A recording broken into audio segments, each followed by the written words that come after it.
What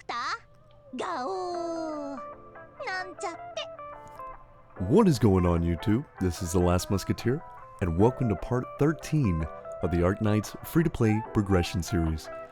So I owe you an explanation 100% of the reason I have been gone. I've been absent and not uploading videos for so long. Well, the main thing is I've got a lot of different changes that I've had in my life in the last little bit, but also I've been suffering from extreme burnout with gachas. As you know, I've had this channel for probably about 6 months, and it's just been nothing but grinding out gachas constantly, one after the other, and it's really started to take its toll. And so I decided the best course of action probably for me at that point was just to give myself a little bit of a break and decide what I wanted to do overall for this channel, because as much as I do enjoy playing gachas, when I do it, and I'm doing a lot of them, and I'm doing my dailies, trying to get an idea of what to talk about in the videos, it's a lot. The editing process, I just don't have time for any of my free time anymore. I haven't really had a chance to have a life outside of this. So I took some time off, rested, recuperated, gave myself a little bit of a mental break, mainly, and you know, I'm in a lot better space now. I think at this point it may be time for me to transition to what I was originally going to do when I had the thoughts of creating this channel a long time ago, and that's mainly to do not just gachas but also other game types. You know, maybe reviewing different things, uploading gameplay, whatever it may be. It's just as long as it's something that I enjoy, because I feel like if I'm not enjoying the process, not enjoying the gameplay, then I'm just doing half-baked videos, and that just doesn't feel right to me. It doesn't feel right to give people something that just doesn't feel like I would like it myself personally. So basically I'm going to be doing Arknights only as my gacha unless something comes out that I really want to do, and then I'm going to be uploading some other game types if there's something that people maybe want to see. You know, always free to talk to me in the comments and let me know your ideas. But either way, I'm going to be doing mainly Arknight stuff and then some things on the side, and maybe transitioning some editing software to try to get a better grasp on things and make a little better quality videos. But either way, I'm going to stop ranting about that. But I always appreciate everyone being here and supporting me in this. It's been a good experience, and I'm very happy with it regardless of the outcome. So what you're seeing, of course, is the content from the Siracusano event, which is quite a ways away. We've had the Break the Ice event in between, and unfortunately you're not going to see any of that gameplay because in my downtime I did decide that I needed to skip the event just for my own sake, just to get a little stress off. So you won't see any of that. It'll go from this over to the current CC stuff, and I might have missed some of the CC as well, one of the daily maps or so. It is what it is at this point. I don't necessarily go for medals anyway, so I'm not too worried about that, but I decided that I wanted to try to bowl on this banner, and the reason being is I was decently close to pity. And also, all of the ops on here are ones that I could really use. I don't think I had a single one that was actually on this banner, and unfortunately, I still don't have any on this banner, because as much as I did try to pull, it refused to give me what I wanted. And I think I had more pulls than that one, just in an attempt to try to get someone like Warfarin, but it just wasn't in the cards. So hopefully later on I'll be able to do it. I really want that buff armory stuff, and at this point I'm still yet to pull a single buffer, but I'm holding hope for the future that something does turn around and I at least pull them if they are off banner, because that is what I am best at. But going into EX3 challenge mode for IS, the challenge part of it was that guards, specialists, and defenders all have -1 block, which does pose a little bit of a problem in ways because there are so many enemies coming out through here, and if I'd had better options for slows or some type of good snipers, casters that I could put to take out most of these lanes, I think it would be incredibly viable for you to just take everything out even without blockers. So with limited options, I decided to put Thorns on the bottom because I knew if he was facing the left, he would have a good amount of damage that he could do. The problem was I didn't pay attention to the fact that I didn't have a healer for him. So with him going down, not gonna lie, I panicked a bit. I didn't think about the fact that I had put myself in such a bad situation. But with the power of Mestima taking out a lot of the things in front of me with the slow and giving me enough time to get some of these extra deploys out and make sure that the bottom lane does not fall. And of course, Swire is very hard to get through, so I knew she would have no problem handling that with the help of Gnosis and Mestima. I will say also, if you can limit yourself to how many you actually block so that the blood type goes up slower, you're going to have a lot less to worry about. But for the most part, if you can brute force it, by all means, brute force it. I do that quite often, and it is a viable strat, of course. So moving on to the challenge mode for EX4, the luxury limos had greatly increased attack, which can sound scary. But if you can keep yourself from really having to have any blockers or anything in a side to stop them, then you won't really ever have a hard time dealing with it. Now, people that have a lot of good casters, a lot of good slows, are going to have a much easier time with these, especially with the fact that whenever you would destroy an enemy that was being blocked, it would tend to build the blood type higher, depending on what the enemy was. And so you were more than likely going to run into a lot of the really strong guys, and then everybody was just going to be buffed during that time, which made it even harder. But just having, someone like Kawara who is capable of tanking that much, even without her module. I still haven't got her module, which, now that I'm looking at it, I really need to go back and actually do that. But between Mestima and Gnosis here, they can't even get to her. If they did, I would activate her defensive ability, and she'd have no problem tanking that long enough with the healing that I had. And plus Thorns is there to help out as well. But we hit a massive milestone, probably the greatest milestone you can do in all of Arknights, and that is hit level 69 for the memes. We are here, and I'm actually still at that level at the moment because, like I said, after I had done this event, or done a decent amount of the event, I actually took my break, so I will not have the full completion of this event, and I do apologize on that. But we did take E1 penance, which is really nice. I haven't leveled her past level 1 either, just because I know she has a lot of work to do before I can actually get her to a point where she is viable for my team and my lineup, because I do have Mudrock, who is a great option, a great alternative for penance, so I'm not necessarily needing her. And my funds are fairly limited, even though I had 800k at the time. 800k is really only going to be enough to take her to max level, then take her to E2, which I guess does make her a lot more viable, but I still have a whole lot of work to do, and that would basically take out all of my funds, and I didn't necessarily want to go through that at the moment, and I kind of couldn't decide what I wanted to do next, so I think I made a decision at this point what I'm going to E2 next. And I'll probably talk about that a little bit later, we'll figure out. But this challenge mode itself, the elite crossbowmen and the elite casters both had greatly increased attack range. Not the scariest thing, but that does mean you have to plan a little better with your dropping, just to make sure that you don't put yourself in a really awkward situation and get one of your snipers or your casters that is very imperative for your win destroyed. So the main thing is I had Bagpipe on the bottom side, taking out the last little bit of the Blood Tithe guy. And I can't remember the name of them, so I'm just going to call them the Blood Tithe guys, because they only come out during that time anyway. But once the initial Blood Tithe goes away, they're so much easier to deal with. So the main strat of this map is to make sure that I don't have any of my squishies down last. Just got to make sure all the defensive ones are up.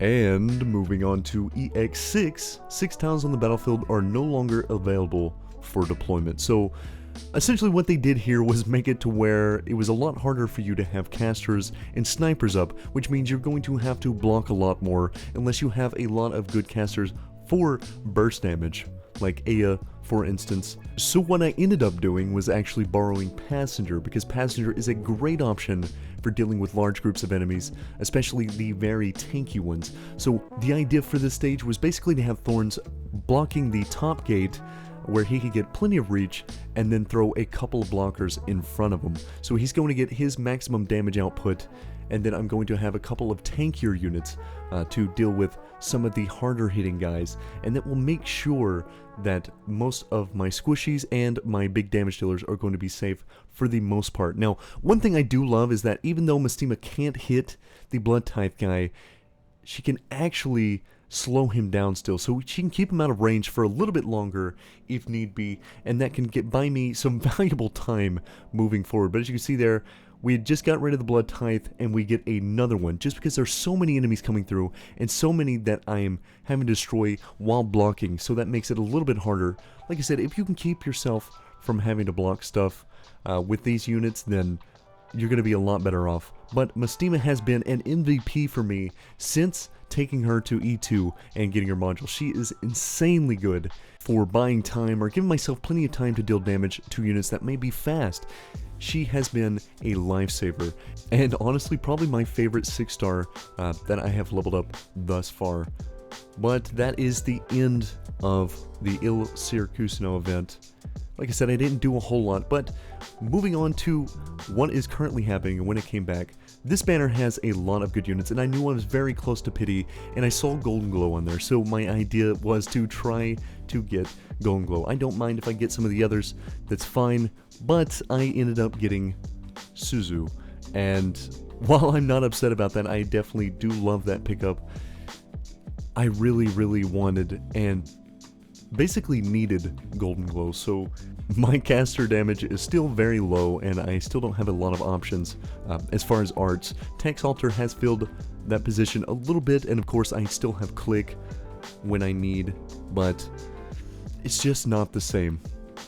I am curious, before getting into some of the CCs that are going on right now, what everybody's thoughts are on the current main CC, not the rotating ones, because of course we've really all seen the rotating ones, but I'm just kind of disappointed, I guess I should say, in the current main one.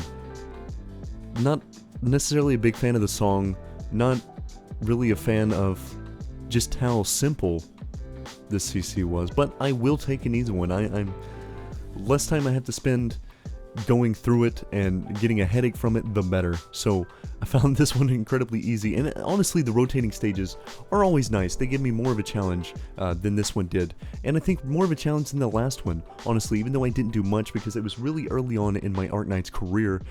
I didn't have many options going into some of the maps, but I do think the rotating stages, in my opinion, are a little bit harder overall. Now, one thing that I was worried about were the drones, and of course you can use a puller for the top side or any type of stunner to take out a lot of the drone control, because when they do try to place it, if they get stunned off of it, they won't be able to do anything, and that's essentially what a puller does. It's going to stop the action, which is going to stop the drone from being pulled in. That's why pullers are so good as a way to stop these guys up top. But I didn't necessarily want to go with that strat. I wanted to go with something that is a little more timing based, because I do like the timing ones.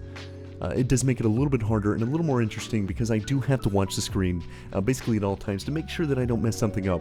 Now, one thing that is really annoying and that I could have potentially stopped with Tax Altar was throwing Tax Altar onto the big units before they call in the healing drones.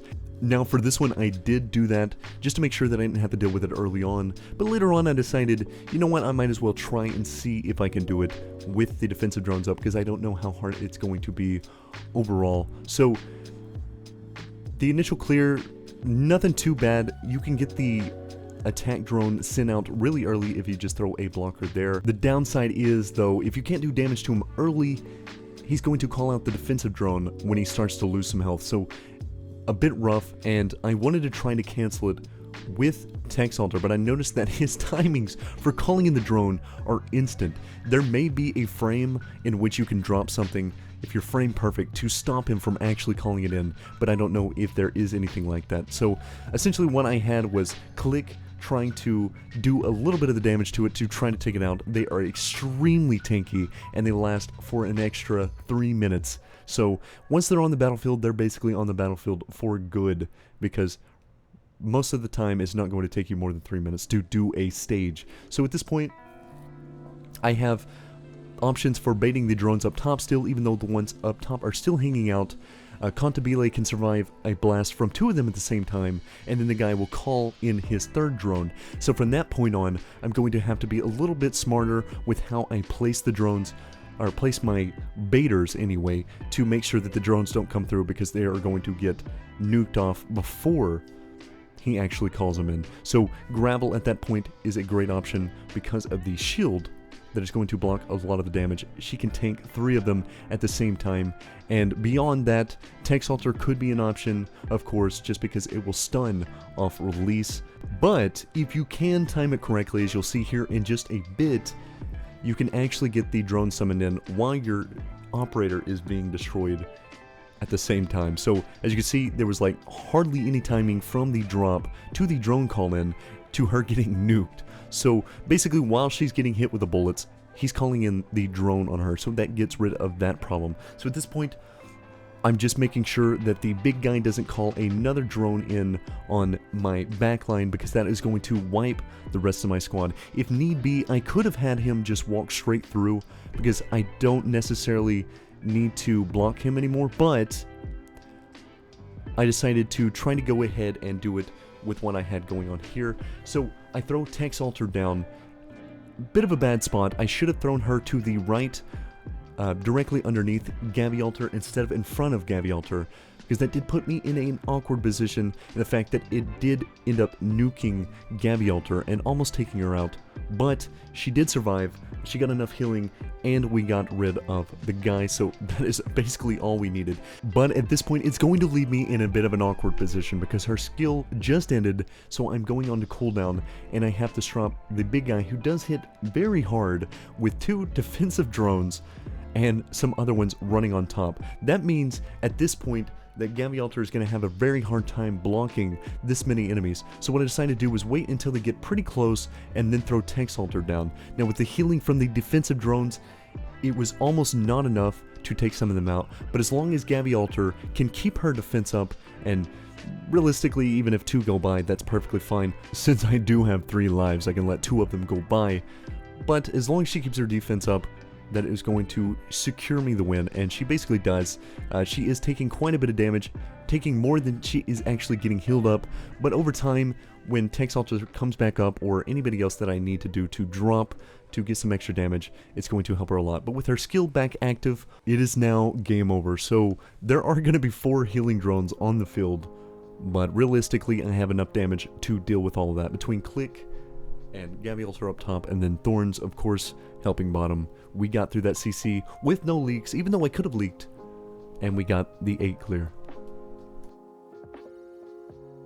So now it is time for the main stage CC, and as I said before, I was a bit disappointed in this one. Overall, I think it's a bit too easy, a bit too straightforward, which in a way is good, but at the same time, CC is an event that lasts for quite some time, and people want a lot of things to do, so some people may go through and do different crazy clears, which by all means I'm sure there are some insane clears for this one already, but a lot of people, you know, it's kind of just a dead week after a little bit. You know, you're doing your rotating stage, but for the other one, they'll hit like Risk 18 and then they're basically done. But this is the team that I prepared, and basically this was a first look because I didn't know what the map was going to hold, what was going to come out, and what was the best course of action. So I'm trying to do everything on the fly here, and basically I decided to put Thorns on the right side facing down, which was actually a great option. I didn't realize how good it would actually be until I put it into fruition. Now at that point I decided to have Blue Poison because she does have a lot of damage overall for a 5-star especially, so we put her at the front sniper position to try to take care of a lot of the units that were going to be coming through, because it is a 1-lane section, and it would have been great had there not been the snipers that come out from the bottom side. And since I do have the bottom 4 lanes blocked off with that risk, I don't have any way of stopping them from going in and destroying my snipers. So from here, the change of strat was basically to try to stop them on the bridge with Texalter. And to be honest, I had honestly forgot that when you remove a unit from these like deployment buoys, that they disappear. This also works with someone like Dorothy, where you could place her traps on there, and once they blow up, it also goes away. So it's a good way of removing those if you need them, and also binding something, you know, in the water. That's why I think Dorothy would be a fantastic option for something like this. But my Dorothy is unfortunately not even E2, which puts a lot more stress on the lineup if I used her here. So essentially the idea now was to just make sure that I have enough defense on the left side, because I only have one healer on me, to try to tank through that. And then of course Texalter helping out as well. Gavialter with the S2, even if this one went by, it probably would have been fine. I could have stopped blocking there, but she did take it out. I have Bagpipe available as well. Bagpipe is going to take some of the pressure off Gavialter from the front side, and then when she has her ability active is also going to do a lot of damage.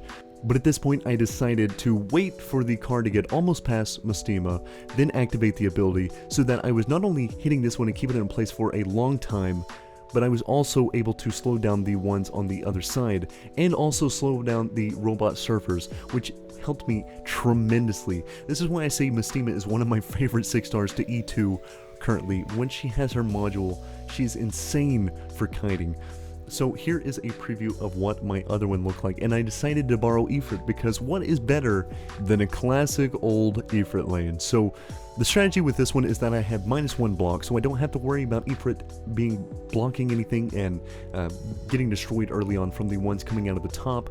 I also took it to where it was only 25% reduction in the deployment cost regeneration, so that I could get everything out pretty quickly, because otherwise it was a little harder. So I swapped to having Courier be my main blocker up top, since he's going to guarantee at least block one of them at a time, and then I use Arquetto up top to actually make sure that he doesn't get stacked on with 2 enemies, because that is going to take him out. And from here I'm just destroying parts of the deployment so that they are going to be walking through the water. They do not have the extra speed risk underwater, so they are very slow, but these guys are going to be the nightmare that I have to deal with, and the ones that are the actual biggest problem for me as I was doing it, because once the cars come out, these guys tend to stack way too quickly into there, because I didn't have enough damage to take them out beforehand. When I used Arquetto on the bottom, Arquetto didn't do enough to take them out before the actual car, even with Mestima's help. So essentially I decided Blue Poison was the best one for that. So Ifrit is taking out this bottom lane.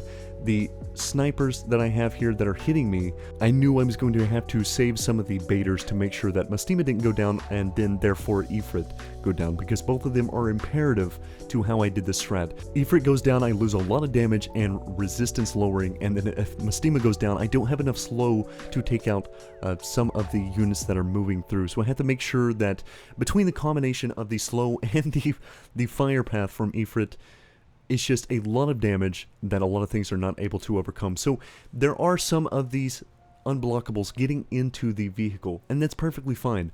I'm not worried about that, because I can deal with that with Mestima and Ifrit a little bit later on, and as things are getting lower you'll see. So what I did was I lowered the health of the snipers on bottom so that Ifrit can guarantee to take them out before Mestima would go down. I have my healer up. Even though she was triple cost, I had enough DP at this point to be able to put her down there. And then with Mestima slow, as you can see right here, these were not able to get by, and now it will be up by the next time that I need it. And here I just stall for a moment, get a little bit of extra damage with my Texalter, take her out, and then these guys are going to slow walk to their deaths. And then it is the robot that is going to be the real problem. These are the ones that scared me the most, and honestly I was extremely worried that I would lose once these guys got past, because I thought, you know, there's no way he actually gets up onto this high ground, and then he did, and I just had to do a silent prayer for Courier, thinking that he was probably going to go down from this, but he only got hit once, survives. Perfumer is healing now, and Ifrit helped to finish him off. So I do have the range guys hitting Bagpipe here. Bagpipe is doing some extra damage to make sure that these guys do not get too far, and that is going to be a big help when it comes to the other cars that are coming down this way. So Bagpipe here taking out most of the health from the first one. I do have the Mestima slow as well, and then once this one starts to move and the other one gets in a good position to get hit by Ifrit, I can just activate Mestima. She's going to take out the ones on the bottom, or so I had thought.